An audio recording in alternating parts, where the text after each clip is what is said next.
Uma boa noite a todos.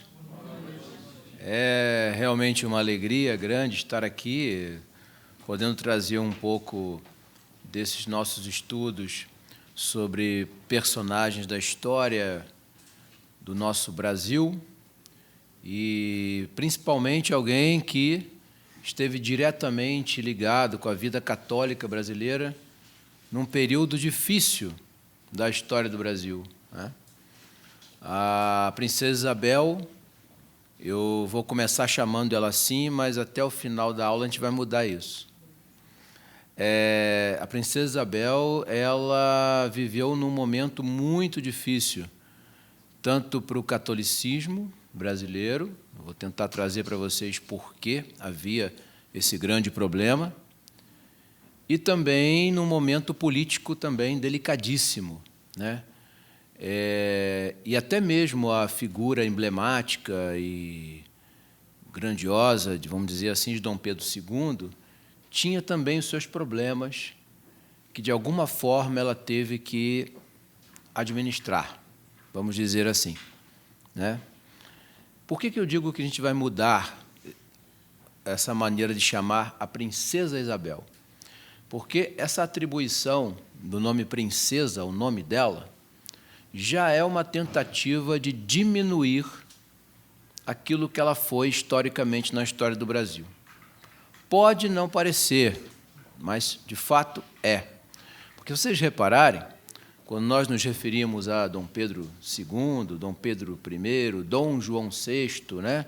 Dona Maria I, Dona Leopoldina, em nenhum dessas afirmações nós usamos essa designação de príncipe. Ninguém fala príncipe Pedro I, o príncipe Pedro, Dom Pedro. Uns dizem que é porque ela, de fato, nunca assumiu o trono brasileiro. Mas a maneira mais digna e correta de nós mencionarmos é Dona Isabel, para deixar claro a condição de alguém que, de fato, governou o Brasil. Governou? Governou.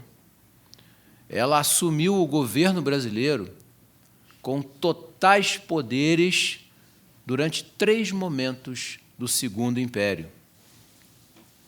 Ela teve totais poderes enquanto assumiu a regência brasileira. Nós vamos ver lentamente como que essas coisas se processaram, como foram essas regências. Se nós juntarmos as 3 regências de Dona Isabel, nós vamos ter aproximadamente o tempo que governa o Brasil um presidente da República, atualmente. Aproximadamente. Quase 4 anos. Se juntarmos os 3 períodos, quase o tempo de um governo. E é possível realizar alguma coisa de grande importância durante esse tempo? Certamente, certamente. Mas eu digo aos senhores, isso foi jogado para debaixo do tapete da história brasileira. E isso é um dos problemas que a gente tem que tentar, aos poucos, elucidar, resolver, né? Porque o que fizeram com alguns personagens da história nacional foi diminuí-los ao máximo em relação às suas reais ações na sociedade. O caso específico de Dona Isabel foi muito vindo da República. Todo mundo sabe que a chegada da República no Brasil foi um golpe militar, né? A derrubada de um gabinete que, inicialmente, seria só para substituir um setor do governo, e acabou sendo ocasião de uma virada completa, de uma revolução política, né? Esses mesmos republicanos militares foram, aos poucos, reescrevendo a história, diminuindo alguns personagens, retirando completamente alguns da própria história, mudando o eixo de heroísmo dos chamados vultos da pátria. Temos até um exemplo, eu não quero desmerecer, não, tá? Mas até o advento da República, o grande herói do militar brasileiro era o Osório, o general Osório. E depois eles transformaram no Caxias, né? Mas o Caxias tem seus méritos também, não estou negando os méritos dele, não. Mas o outro foi completamente jogado para dentro da gaveta. O mesmo aconteceu com Dona Isabel, né? As circunstâncias históricas que nós podemos citar no Segundo Império é justamente o Império tinha herdado um posicionamento diante da Igreja controverso, que era a questão do placet, do beneplácito do imperador em relação aos documentos da Igreja. Vocês sabem que o rei de Portugal ele tinha o padroado, né? O padroado é um poder que foi dado ao rei de Portugal e ao rei da Espanha durante o período das grandes navegações e descobertas marítimas, para que o rei pudesse agir no desenvolvimento da Igreja nos locais aonde esses reinos chegavam.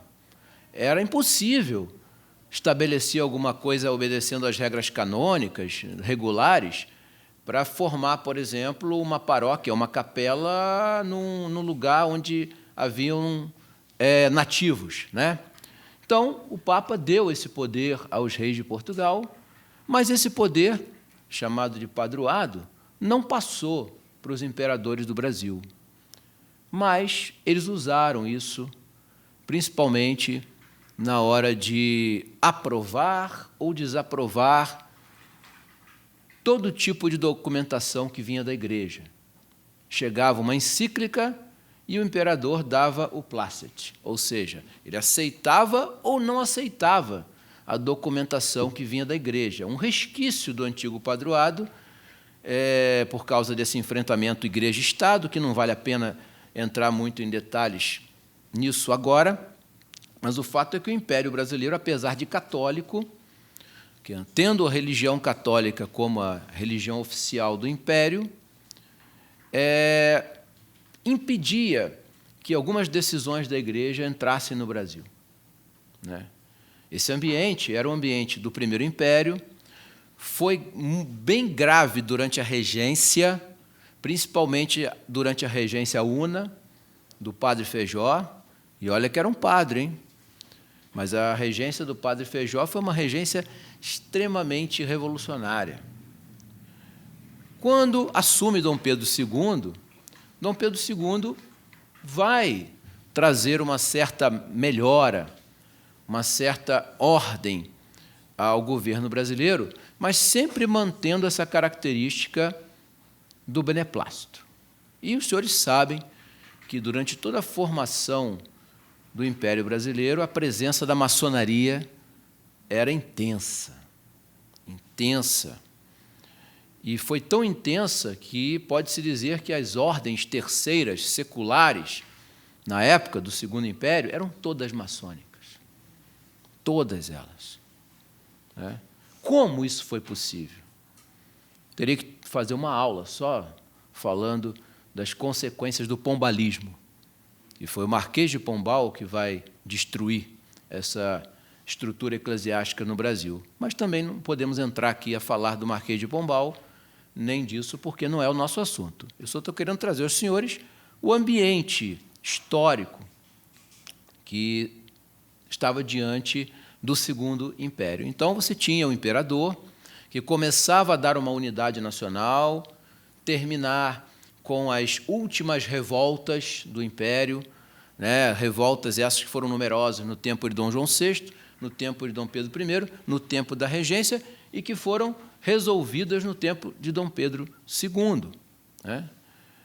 Mas, como todo império, você precisa de uma sucessão. É preciso que o rei, o imperador, no nosso caso o imperador, passasse a sucessão, o trono, para alguém que daria continuidade ao império. E aí é que entra a nossa história. porque Dom Pedro ele tinha uma personalidade um tanto distante, era um homem extremamente inteligente, um cientista, um professor nato, mas ele era um homem distante em certos momentos da vida política brasileira. Mas era um homem respeitado, né? Respeitado até pelos seus inimigos. Mas o fato é que ele não tinha o ímpeto do seu pai, que era um general, vamos dizer assim. Ele já tinha toda aquela característica vinda da mãe, Dona Leopoldina, que era uma mulher inteligentíssima, mas era enérgica e tomava decisões assim com muita clareza. O Dom Pedro II ele era muito reservado, né? Mas se fazia respeitar pela sua inteligência, pela sua formação, pelo seu posicionamento, pela sua lisura política, e precisava passar esse império adiante. Ele assume muito novo o Império Brasileiro, mas consegue, mesmo sendo um rapaz, jovem rapaz, ter a desenvoltura de guardar o símbolo, o emblema do grande imperador, daquele que comandava o Brasil. Mas ele tinha alguns defeitos. Nós vamos tentar mostrar um pouquinho aqui. E veio o primeiro herdeiro, né? Dom Pedro Afonso. Os senhores sabem que existe uma certa fatalidade nos Bragança, associada a uma história que se conta de uma maldição, na qual os primogênitos dos Bragança nunca sobreviveriam. Tá?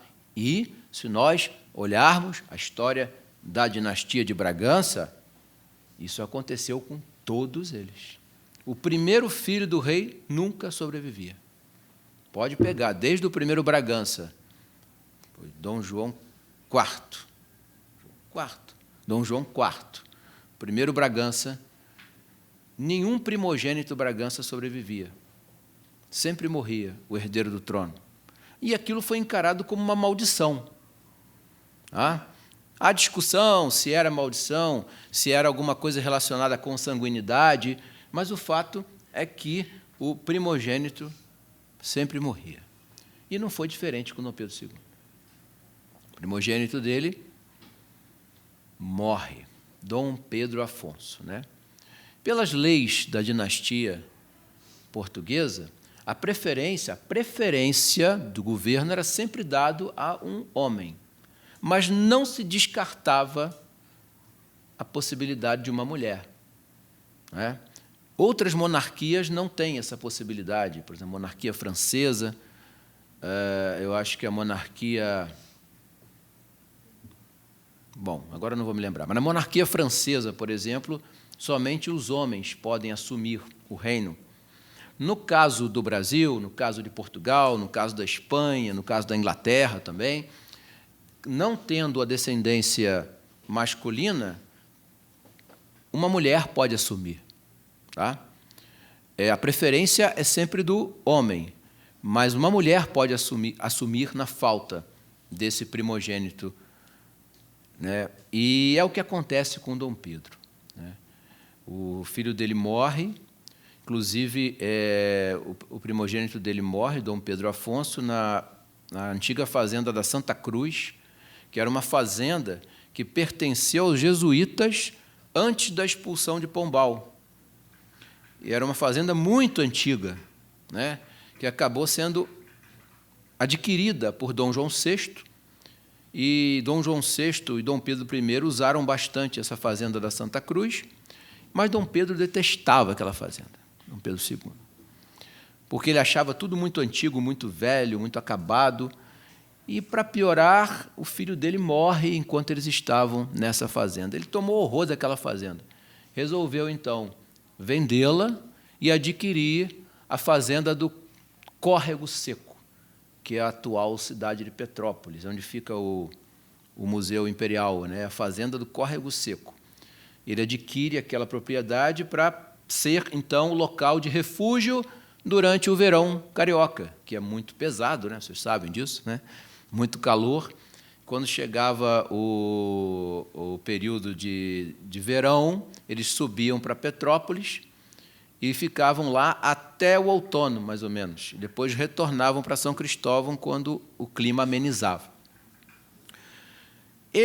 Nessa fazenda, ele perde o herdeiro dele. Ele não volta mais lá. Há correspondência dele mostrando isso. Olha, eu não piso mais nesse local. Se desfez da fazenda. Dona Isabel também quase morre nessa fazenda.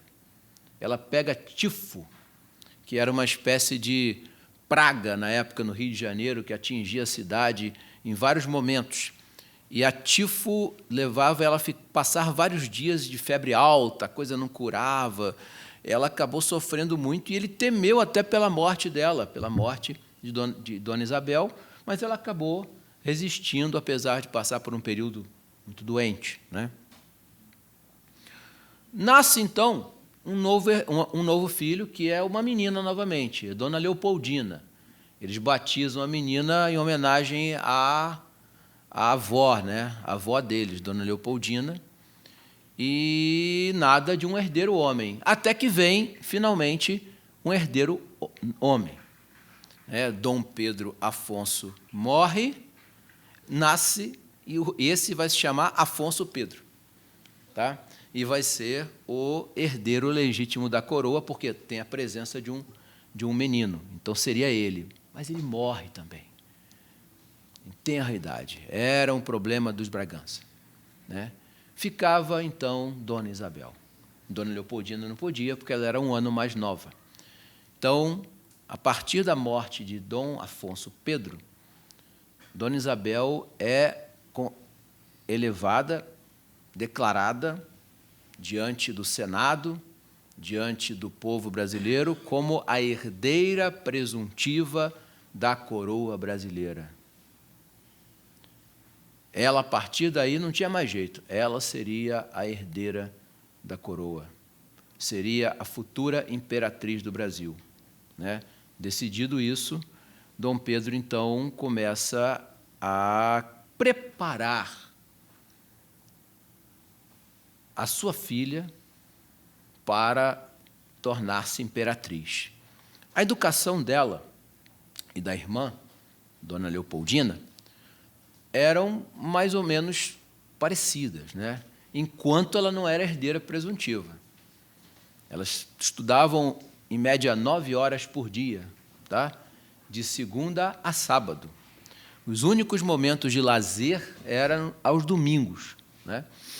Mas era uma vida intensa de estudos, missa diária, tá? Que eles assistiam, era parte integrante disso, mas, como eu disse para vocês, né, a Igreja no Brasil, apesar de ser a religião oficial do Império, o clero brasileiro, ele tinha um problema herdado do tempo do pombalismo. Era um clero, vamos dizer assim, regalista, um clero que priorizava a autoridade do imperador em relação ao que vinha de Roma. Tá? Nessa época, já começava em Roma, Gregório XVI, Pio IX, eles vão começar a restaurar o que a gente chama na história de romanização. Essa romanização é o quê? O Papa vai trazer de volta esses reinos que estavam muito mais associados aos reis católicos do que propriamente ao bispo de Roma. Esse movimento que começa na Itália vai chegar no Brasil. Só que quando chega no Brasil, ele esbarra em quê? No Placet, no beneplácito do imperador, que era o poder que o imperador tinha de chancelar todo o documento que vinha da igreja, dizendo, pode, não pode. Isso pode parecer absurdo, mas isso era realizado no Brasil, com toda a documentação que vinha de Roma, né?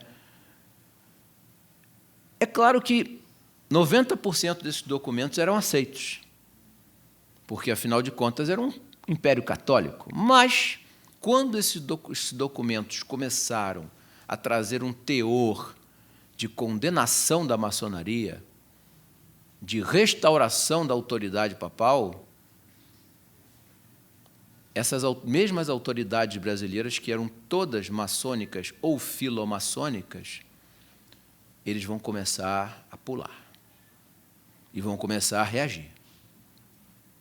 Enquanto isso, Dona Isabel começa a ser educada para ser a imperatriz do Brasil. Só que todos esses maçons da época, eles achavam que isso nunca ia acontecer. Mas vamos ver por quê. Ela começou a ter uma formação e entram duas figuras na formação da princesa Isabel que são fundamentais para que ela tome uma posição católica perfeita.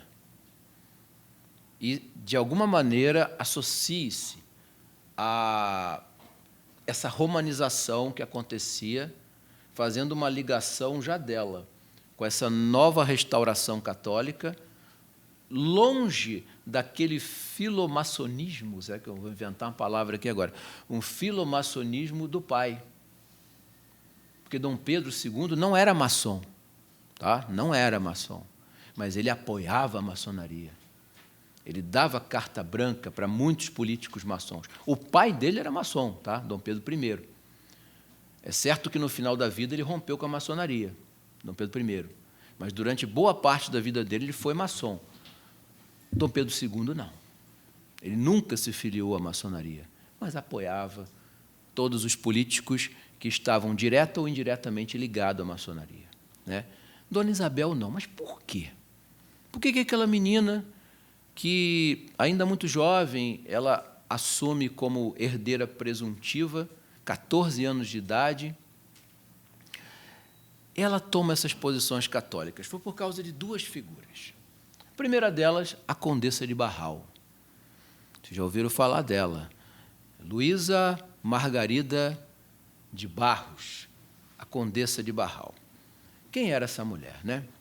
Fala-se dela muito aí nos meios históricos, só para levantar umas bobagens dela em relação a Dom Pedro II, porque, pretensamente, ele teria se apaixonado por ela. Mas aí jogam o foco todo nisso, sem se preocupar com a ação dessa mulher na formação da princesa Isabel.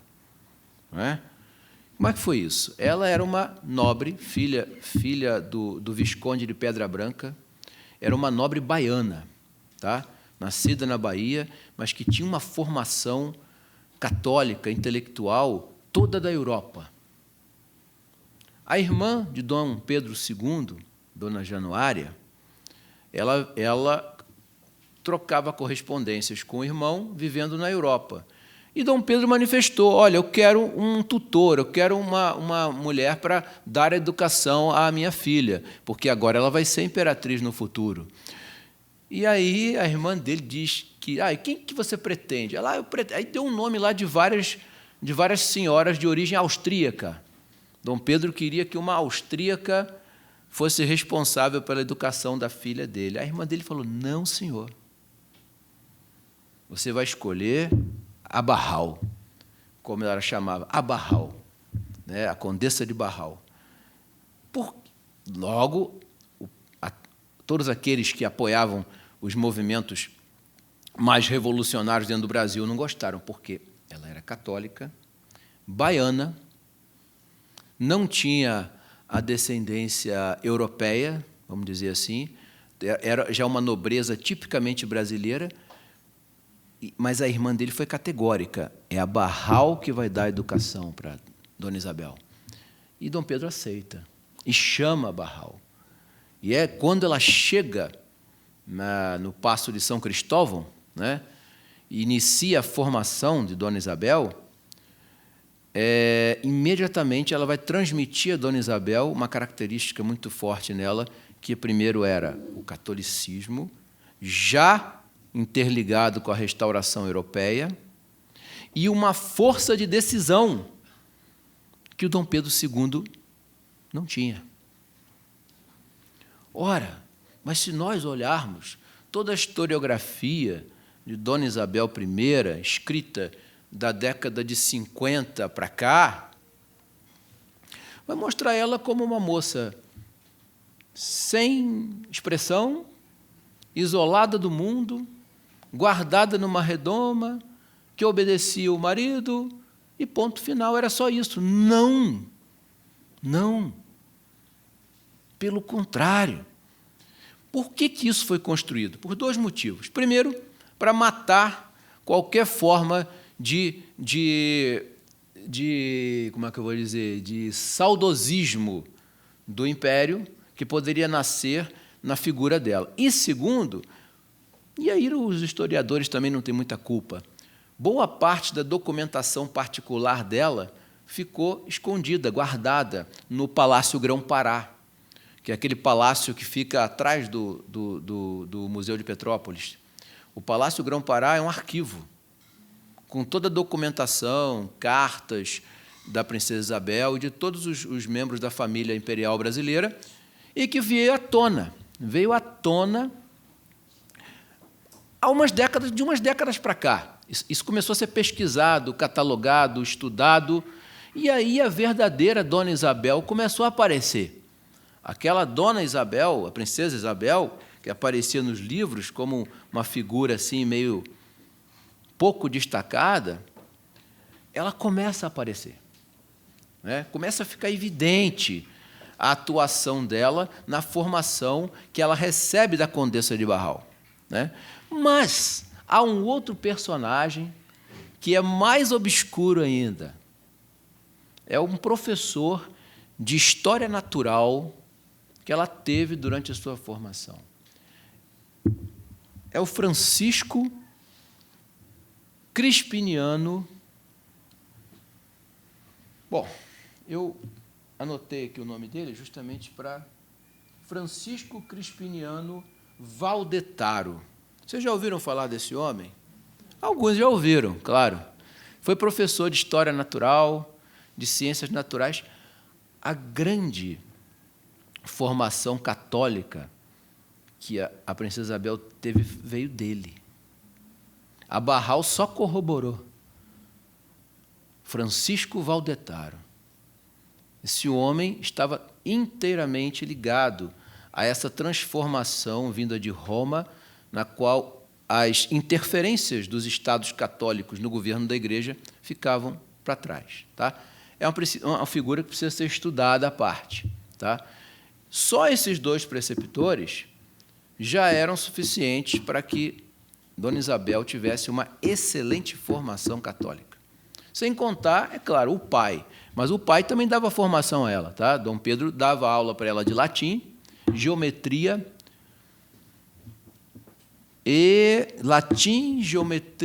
eu esqueci a terceira matéria que Dom Pedro dava aulas para Dona Isabel. Havia também a influência da mãe, tá? A imperatriz Dona Teresa Cristina, que era da monarquia das Duas Sicílias, era italiana, e trazia toda aquela roupagem da prática católica no dia a dia dela. Então, ela tinha 3 grandes referências católicas na formação dela. E aí, quando a gente observa a correspondência da Dona Isabel, você percebe ela falando com o pai, trazendo respeitosamente para o pai uma certa correção nos atos meio liberais demais que Dom Pedro II tinha. Eu vou trazer um trecho aqui de uma carta dela como exemplo, né? Essa moça, ela começou a receber essa formação e seria uma imperatriz verdadeiramente católica. E aí começa a entrar o nosso drama. Por quê? Os senhores acham que esse ambiente maçônico, liberal, positivista, que reinava no Segundo Império, ia abrir margem para Dona Isabel governar? Difícil, né? Muito difícil, muito difícil. E não era só isso, né? Dona Isabel também precisava se casar. Como imperatriz, ela precisava se casar. E quem vai ser o pretendente, né? Então, Dom Pedro foi buscar lá na França, na família Orleans, né?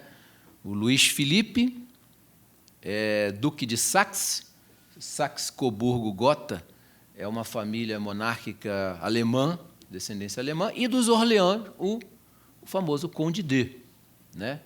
Só que eles vieram de lá, ambos eram netos do antigo rei da França, Luís Felipe, rei da França, que tinha sido derrubado pela República Francesa na Revolução, tal, e já não reinava, estavam exilados na Inglaterra.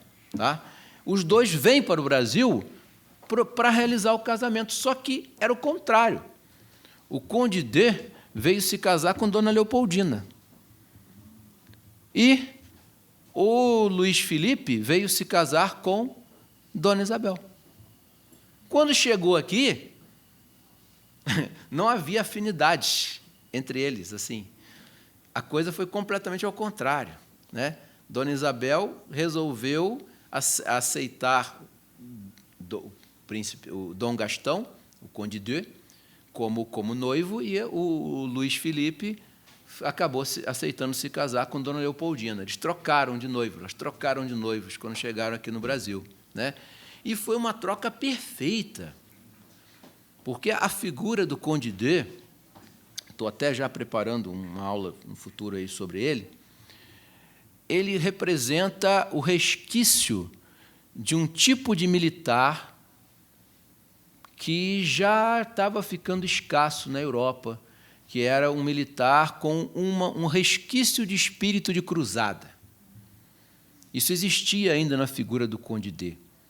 Ele vai atuar no exército espanhol em algumas guerras, e, quando ele vem para o Brasil, ele traz esse espírito católico cruzado, que já era considerado ridículo e ultrapassado na Europa, mas ele ainda guardava isso, né?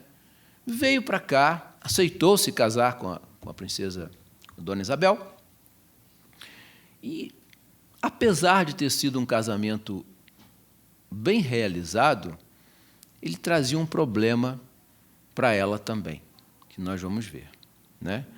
Então, esse quadro era o quadro do Império Brasileiro. Um império grande, que tinha o problema da escravidão, né?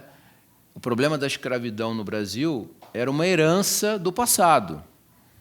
As pessoas têm uma tendência equivocada de querer associar a escravidão à família imperial brasileira. Não tem nada a ver. Dom Pedro II herdou uma estrutura na sociedade brasileira que dependia do trabalho escravo. Não era uma questão de maldade, vou escravizar aquele indivíduo ali, não. Era uma estrutura que ele não tinha poder de mudar. Não havia poder para mudar isso. Ele não tinha poder para mudar isso. Mas foi dos homens e a família e o grupo dos que mais trabalhou pelo fim da escravidão. Para vocês terem uma ideia, o Palácio de Petrópolis foi construído sem trabalho escravo. Os que eram escravos e trabalhavam lá eram alforreados, e muitos eram trabalhadores assalariados vindos de outros países. Tá? No que era possível, a família imperial brasileira, em todas as suas propriedades, no que era possível, eles evitaram a escravidão. Procuraram não trabalhar nesse sistema. Mas o Império Brasileiro dependia do trabalho escravo. E isso era um problema a ser resolvido também, né? Principalmente depois que, nos Estados Unidos, houve a abolição da escravatura, né? Eles fizeram, se não me engano, em 1863, né, a abolição dos escravos, salvo engano da data. Mas isso influenciou mais ainda as decisões de Dom Pedro II. Mas eu digo para os senhores, Dom Pedro II não sabia como fazer isso, sem rachar o Império Brasileiro. Então, ele pretendia fazer a coisa gradativa, cedendo aqui, cedendo lá, em relação a esse problema que já se arrastava por séculos no Brasil, né? Então, o panorama que é dado para nós historicamente da Dona Isabel, traz para nós vários tópicos do que seriam os motivos do Brasil não ter dado continuidade ao Terceiro Império, que seria o Império de Dona Isabel I, né? O que eles normalmente associam na história? Olha que curioso. A primeira coisa que, em geral, a historiografia fala dos problemas desse império são, primeiramente, os defeitos do governo de Dom Pedro. Que defeitos seriam esses? O imperador talvez desse pouca atenção às questões políticas, sempre deixando a coisa para ser resolvida mais adiante, ou então fazendo concessões que acabavam mantendo a situação mais ou menos da mesma forma. Ele não teria aquela energia que o pai dele teve nas decisões do governo. A vida de Dom Pedro II era uma vida de um cientista, né? Um homem que dedicou a vida aos conhecimentos, né? Trazendo novidades tecnológicas para o Brasil, entrando em contato com grandes cientistas, mas para governar, aquele ímpeto, ele não tinha. Então, dizem que um dos motivos foi esse. Mas vamos seguir. Depois vem a questão da Guerra do Paraguai. Você sabe que a Guerra do Paraguai foi o momento em que houve uma finalização na organização do Exército brasileiro. Dom Pedro I, quando assume, o pai de Dom Pedro II, quando assume o Império, o Exército brasileiro nem existia direito. O Império tinha uma marinha muito forte, mas o Exército ainda estava em formação. Ele vai atingir um grau de formação mais elevado, como Exército Nacional, Exército Imperial, durante a preparação e os acontecimentos durante e depois da Guerra do Paraguai. Por que eles levantam aqui a questão da Guerra do Paraguai? Porque o Exército já estava imbuído de ideias positivistas republicanas. Quando o Exército ganha notoriedade no governo de Dom Pedro II, ele começa a querer influenciar a sociedade e, principalmente, a elite política brasileira a favor da República. Mas isso eles não conseguiram meramente com a influência que eles tinham. Então, esse movimento republicano dos militares do Exército Brasileiro teria também sido uma causa do impedimento da coroação de Dona Isabel I. O outro problema, aí eu digo, é um problema grave também, que é a questão religiosa. A maneira como o Império tratou os bispos que foram fiéis a Roma desgastaram o Império perante a população, perante os súditos, perante a maioria dos políticos. Isso, de fato, eu tenho que concordar. Porque a maneira como Dom Pedro se comportou diante dessa situação tinha como os católicos aplaudirem, né? Ele acabou ficando do lado da maçonaria, acabou ficando do lado daqueles que acusavam injustamente Dom Vital e Dom Macedo. Outro problema. Quarta questão, né? O Conde D. Eu estava falando dele. Por que o Conde D incomodava? Porque ele era francês, ele era estrangeiro. E eles pensavam o seguinte, esse pensamento que vigorou durante muito tempo: Dona Isabel não vai ter forças para governar se um dia ela for imperatriz. Quem vai governar é o Conde D. E o Conde D é um estrangeiro, que mal fala o português. Ele falava português com sotaque fortíssimo do francês, né? Essa ideia não tem nenhum fundamento. Nós vamos ver que foi a mentalidade positivista, né, que imperava de certos políticos, que vai criar essa ideia de que Dona Isabel era incapaz de governar. Nós já vamos ver que não era assim, né? Outra coisa, Marechal Deodoro, né, que foi lá o estopim da confusão, ele, na verdade, foi usado pelo Exército, né, para fazer o golpe militar, o golpe republicano. Usado de tal maneira para aproveitar a ocasião da derrubada do gabinete do Visconde de Ouro Preto, para, ao invés de só derrubar o gabinete do Ouro Preto, aproveitar e derrubar a monarquia, né? Então, aí está aí uma causa. O Exército já não aguentava mais a estrutura política do Império, e, por isso, o Império caiu. Entra também a questão de Benjamin Constant, Quintino Bocaiúva, esses positivistas de carteirinha que conspiravam contra o Império, né?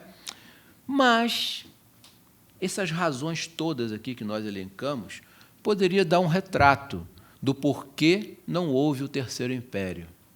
No entanto, Dona Isabel, quando ela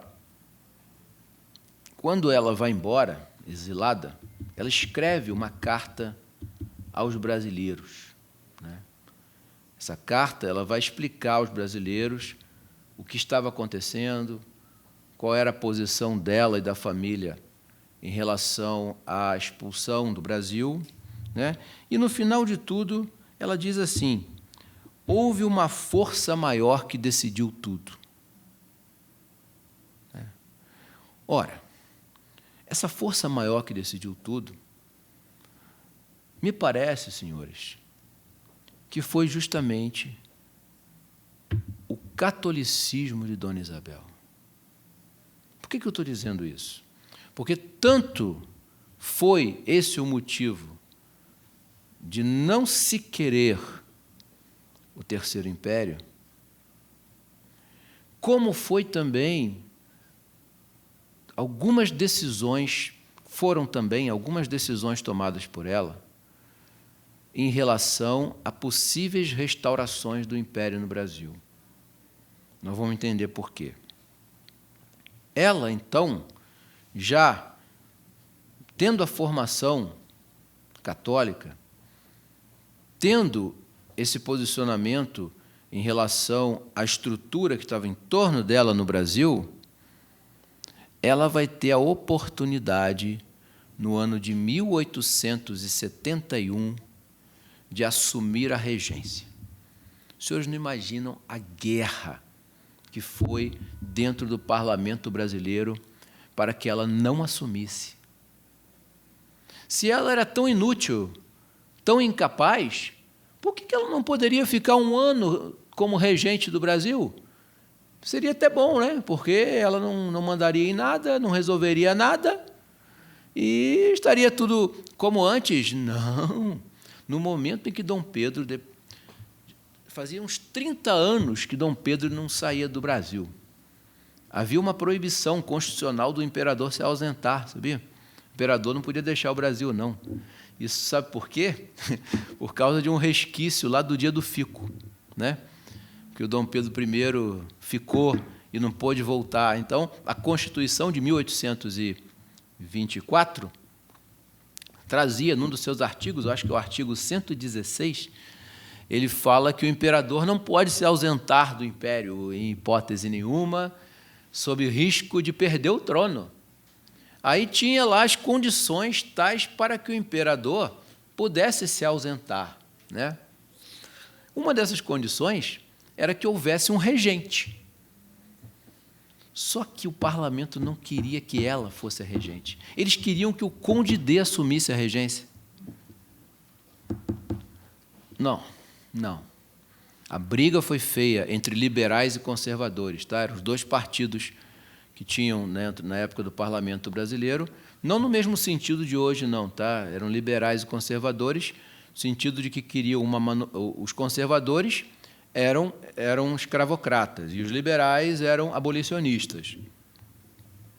Eles vão brigar, mas, no fim das contas, vão permitir que Dona Isabel assuma a regência enquanto Dom Pedro vai para a Europa, né? E isso acontece. Isso acontece. E ela não só se torna regente como se torna a primeira senadora do Brasil. E a primeira mulher, a segunda mulher a governar um reino independente como regente em toda a América. A primeira tinha sido a avó dela, Dona Leopoldina. Quando Dom Pedro I ia para a guerra, se ausentava, ela assumia o governo. Então, Dona Isabel, só que a diferença é que Dona Isabel vai assumir o governo com plenos poderes. Ela era o imperador. Ela era Dom Pedro II. E o que ela decidisse, era Dom Pedro II decidindo. Isso assustou demais o parlamento, principalmente o parlamento conservador. Olha que curioso. Ah, mas ela era liberal? Não. Todos os livros de história vão dizer, Dona Isabel era liberal, o Conde D era liberal. Não. Todos os dois eram católicos. Mas católicos no termo perfeito desse nome. O católico, o que é o católico? O católico, eu vou usar uma alegoria, eu acho que foi usada pelo Ramiro, ele não está aí, não sei se foi ele ou se foi o Antônio Carlos, um amigo nosso que usou. O católico é um indivíduo que fica em cima de uma montanha e, ora, ele tem que bater nos liberais, ora, ele tem que bater nos conservadores. Ele não está nem de um lado nem de outro, ele está acima, porque ele está representando uma doutrina perene, o governo da igreja, a igreja, né, que está acima dessas questões todas. Essa era Dona Isabel. Mas, perante a política nacional, parecia que ela era uma liberal, porque ela era contra a escravidão. Ela era abolicionista. Nossa, era liberal? Não, era católica. A igreja já havia condenado esse sistema muitos séculos antes, né? Por causa dos plácetes, por causa dos beneplácidos, por causa do padroado, por causa do regalismo. A escravidão se desenvolveu no Brasil no meio católico. Por quê? Não deixava-se vir as decisões de Roma para cá.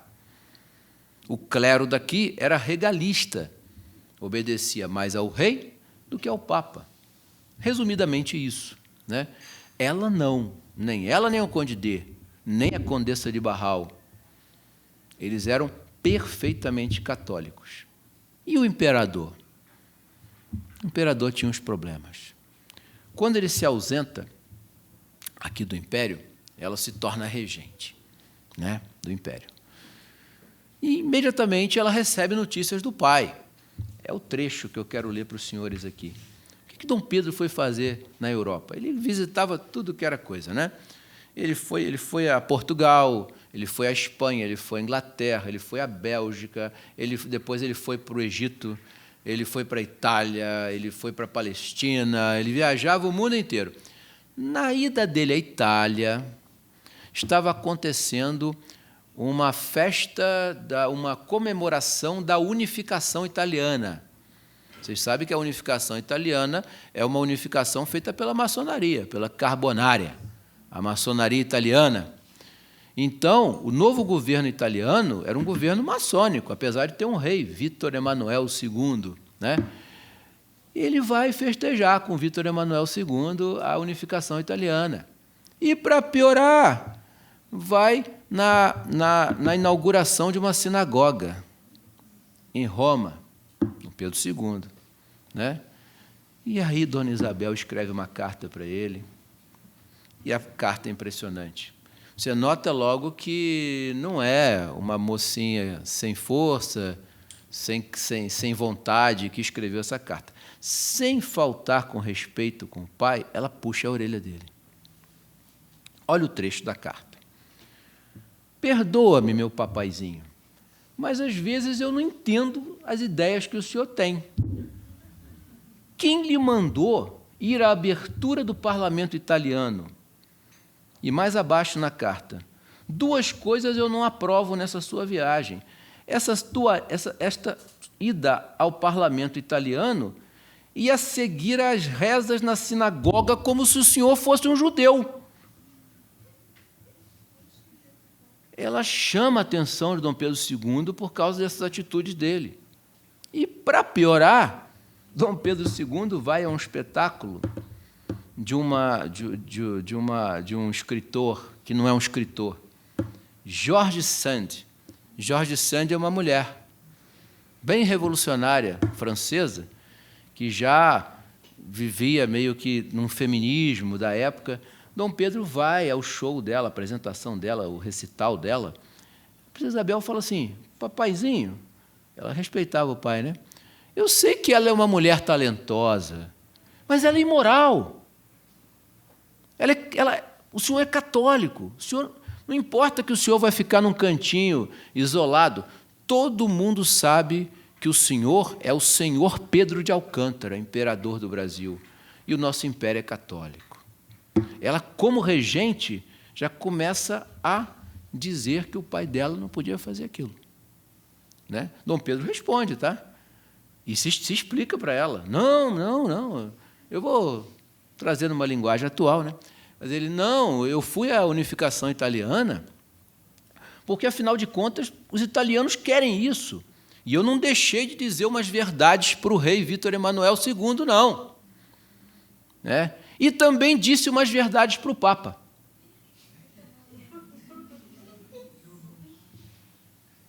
Aí ela simplesmente nem responde à carta do pai. Né? Ela nem responde à carta do pai. Ela assume a regência no ano de 1871, e ela, pela primeira vez, com 24 anos, vai sentar-se com 14 ministros imperiais que compunham o governo, ela com 24 anos de idade. Né? Ela já vai se aborrecer com os ministros. Sabe por quê?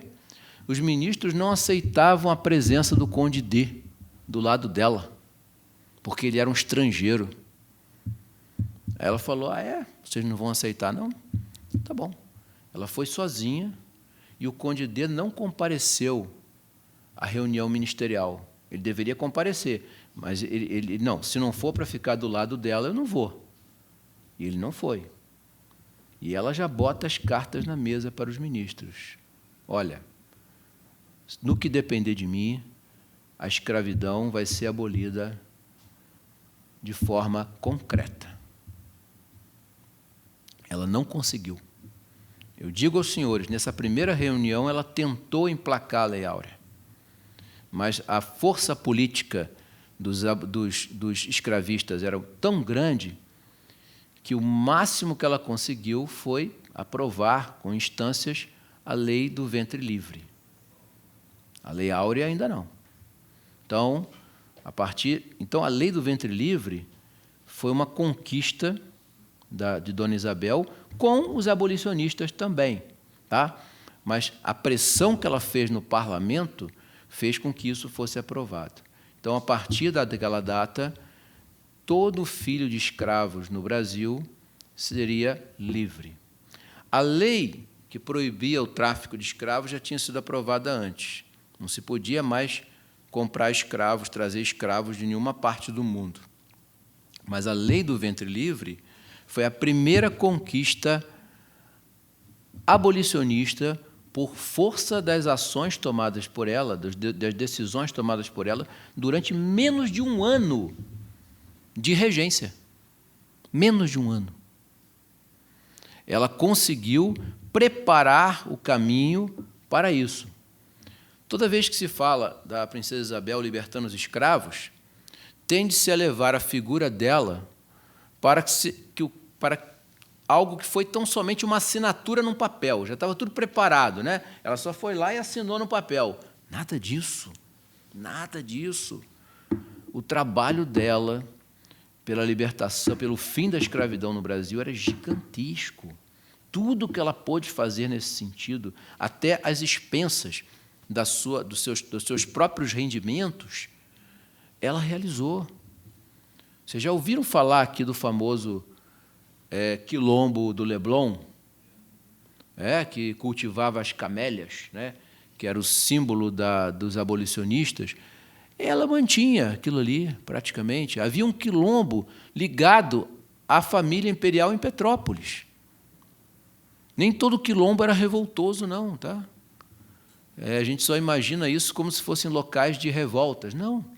Alguns deles tinham organização, trabalho, desenvolviam uma economia, e com aquela economia eles compravam a alforria de outros escravos. Com isso, a coisa foi sendo feita gradativamente. Bastou um ano da presença de Dona Isabel no governo para haver todas essas mudanças. Só que Dom Pedro retorna, né? Dom Pedro II retorna. E os escravistas vão pressionar o imperador. E ele acaba, como sempre, dando uma solução diplomática, né? O tipo Dom Pedro era assim mesmo, né? Dom Pedro não gostava de querelas, não gostava de confusões, não gostava de disputas. Ele resolvia as coisas dando um cadinho para cada lado. Era mais ou menos assim. Mas, enquanto esteve na mão dela, ela era muito mais enérgica que o pai. Muito mais enérgica. Ela usa, na intimidade entre pai e filho, né? Existem brincadeiras, né, que as pessoas fazem, né? Ela fazia uma brincadeira com a própria barriga do pai, que Dom Pedro II era barrigudo, né? Ela dizia que o pai empurrava tudo com a barriga, né? Ou seja, ela tinha perfeita noção das deficiências do pai enquanto governante, mas ela não tinha. Ela sabia o que estava fazendo. Essa princesa Isabel, eu acho que nenhum dos senhores aqui conheceu na escola, porque a figura dela era sempre uma mocinha apagada. De fato, ela era muito discreta mesmo, né? Por exemplo, para as cortes europeias, uma princesa brasileira era considerada muito sem brilho. A corte brasileira não era uma corte como uma corte austríaca, como uma corte inglesa, como a corte espanhola. A corte brasileira era uma corte, como é que eu vou dizer assim, equilibrada, apagada, sem muitas festas, né? A maioria das festas aqui na corte eram relacionadas às festas dos santos, né, em geral, e as cortes europeias não, tinham aqueles bailes imensos, tal, coisa que não era muito comum na corte brasileira, né? Mas o fato dela ser uma moça discreta não faz dela uma moça inútil, né? Ela tinha também problemas sérios de natureza pessoal, né? Ela demorou 6 anos para engravidar, depois de casada. Ela não conseguia engravidar, né? Quando engravidava, abortava, né? Ela levou 11 anos para ter o primeiro filho. Depois de 11 anos de casamento, foi quando nasceu Dom Pedro de Alcântara. E, por causa do parto dificílimo, ela passou 50 horas em trabalho de parto. E foi utilizado o fórceps, né? É o nome daquele instrumento para ajudar no parto, né? E nasceu, só que o menininho nasceu com o braço esquerdo inutilizado, né? Dom Pedro de Alcântara, primeiro filhinho dela, né? Os outros tinham morrido, né? E ele seria o próximo imperador, depois que ela morresse, né, como imperatriz, né? Mas ele tinha esse problema, o braço esquerdo dele era inutilizado. Ele passou anos na Europa fazendo tratamento, mas não adiantou absolutamente nada, né? Dona Isabel já tinha esse problema de ordem pessoal, ela tinha o problema da rejeição do marido em relação à sociedade brasileira. O Conde D é o personagem mais injustiçado da história brasileira, porque poucas pessoas gostavam dele, mas ele era um grande homem. Um dia a gente vai ter uma aula sobre ele. Ele era um grande homem, mas nunca conseguiram enxergar nisso nele. Quando ele veio para o Brasil, ele se casou com as princesas, a grande vontade... Ele era um soldado, né? Um cruzado, vamos dizer assim. Quando explode a Guerra do Paraguai, ele quer ser o comandante em chefe das tropas imperiais.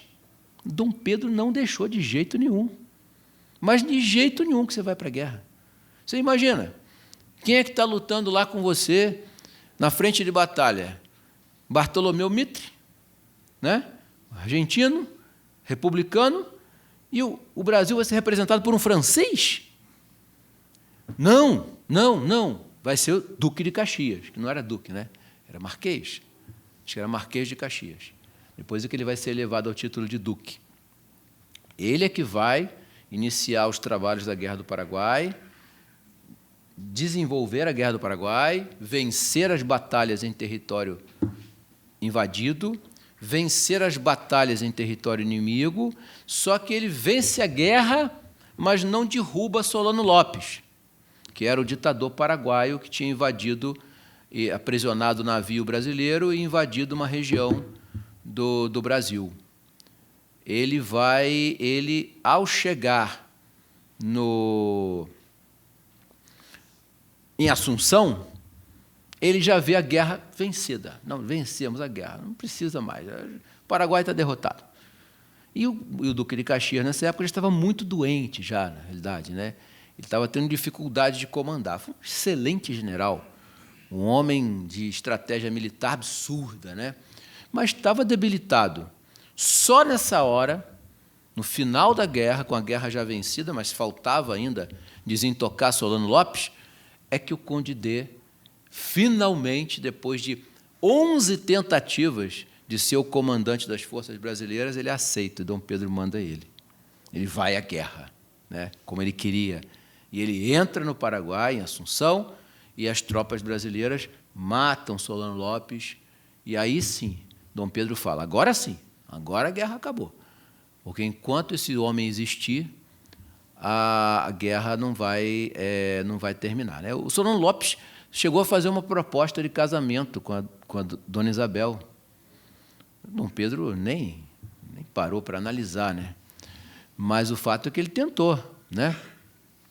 O fato é que o Conde D volta da guerra vitorioso, mas o exército já não era mais monárquico.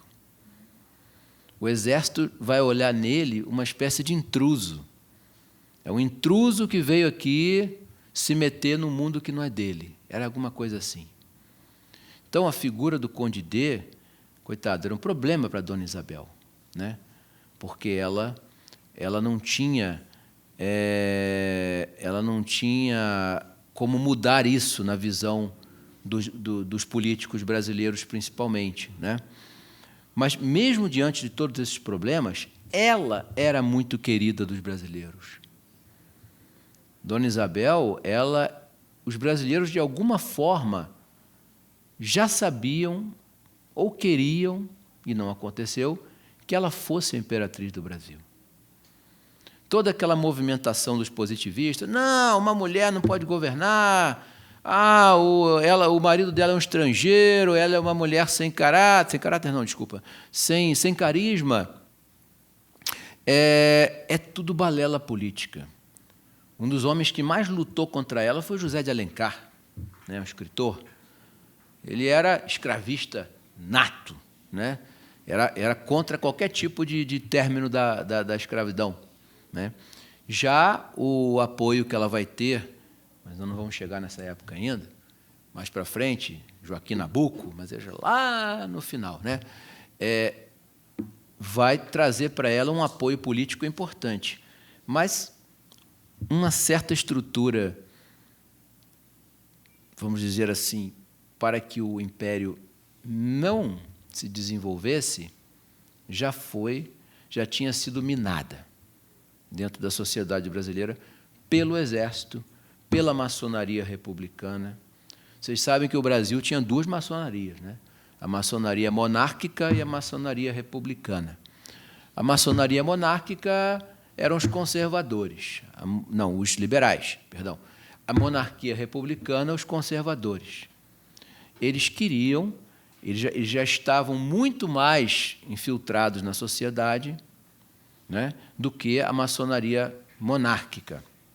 Então, a maçonaria, o exército com o pensamento positivista, né, reinante nas suas fileiras, começaram a querer preparar a queda do império. Mas digo aos senhores, não conseguiram. Ué, não conseguiram? A República veio, mas não veio por causa da força desses dois setores, não. Veio por conta de um golpe que passou longe do querer dos brasileiros, da maioria deles. Para os senhores terem uma ideia, quando a República foi proclamada em 1889, em 1885 houve uma votação parlamentar. Claro que nem todo mundo votava nessa época, mas uma parte considerável da população brasileira votava. E, com isso, foi eleito um parlamento. Ora, se já tem uma estrutura republicana dentro do país, eu imagino, o parlamento era de maioria republicana. Não, 95% do parlamento era monárquico. Então, quem é que queria a república? Quem é que queria a república? Eram só aqueles que não queriam Dona Isabel. Então, era uma, vamos dizer assim, uma corda bamba. Ela tinha que caminhar naquela corda de maneira tal que ela mantivesse o reino, mas realizasse as reformas da sociedade brasileira, não inspiradas em revoluções vindas da Inglaterra, como alguns dizem, nem vindas dos Estados Unidos. Os Estados Unidos influenciava muito o pai dela, Dom Pedro II, mas ela não. O que influenciava ela eram as decisões da Igreja. Nós vamos ver mais adiante que ela travou contato direto com Leão XIII. Leão XIII passa a ser uma figura próxima de Dona Isabel. Nós vamos ver mais adiante as relações dela com São João Bosco. O São João Bosco. Ele se correspondeu com Dona Isabel. E a prova mais contundente de todas é que dizem que a escravidão no Brasil ela perdeu o trono porque libertou os escravos sem um projeto de inseri-los na sociedade. Falso. Os senhores sabem que, quando o número de escravos libertos começou a aumentar no país, houve um projeto associado aos padres salesianos para dar formação técnica a todos esses escravos e colocá-los na sociedade através de escolas dos salesianos. Tá? A escola do salesiano que tem em Niterói foi a primeira. E hoje aquele colégio grande lá em Niterói, aquilo ali é fruto do trabalho da Dona Isabel. É claro que se concretizou depois, mas a iniciativa veio dela e do próprio São João Bosco. Tá? O projeto de colocação dos escravos dentro da sociedade estava presente no programa de governo dela, se é que eu posso falar assim, programa de governo. Ou seja, o que ela pretendia para o Terceiro Império. Então, dizer que não havia projeto de recolocar os escravos, mentira. É claro que isso não aconteceria da noite para o dia, lógico que não. O Brasil, na época da Lei Áurea, tinha 770 mil escravos. Alguns historiadores falam de 1 milhão, mas eu acho que não tinha 1 milhão, não. Era em torno de 770 mil escravos. Ela, durante a Lei Áurea, ela vai libertar 770 mil almas. Né? Por isso que ela vai receber o título de redentora. Mas tudo isso eu falei para os senhores para mostrar o panorama daquilo que Dona Isabel iria encontrar caso o Império continuasse. E a figura dela, eu falei só da primeira regência, hein? Da primeira regência, faltam a segunda e a terceira regência. A terceira regência, então, foi a mais longa, né? Ela já foi suficiente para criar um ambiente de mudança da sociedade brasileira. Só naquele curto período que ela ficou. Ela jamais foi uma mulher sem valor, uma mulher incapaz. Nós poderíamos ter talvez, né, fosse ela uma síntese de Dom Pedro I, Dom João VI e Dom Pedro II. O catolicismo de Dom João VI, o ímpeto do avô dela e a grande capacidade e a formação intelectual do pai. Isso estaria unido numa única governante, Dona Isabel I. Então, eu preparei essa aula aqui para os senhores. Nessa primeira aula, eu penso que a gente vai ter que ter uma segunda aula. Eu trouxe para os senhores o panorama que cercava a Dona Isabel. E, desde agora, os senhores já sabem que ela não era aquela moça apagada, inútil, que os livros de história costumam passar. Mas, digo, ela era tudo isso guardando a moral católica.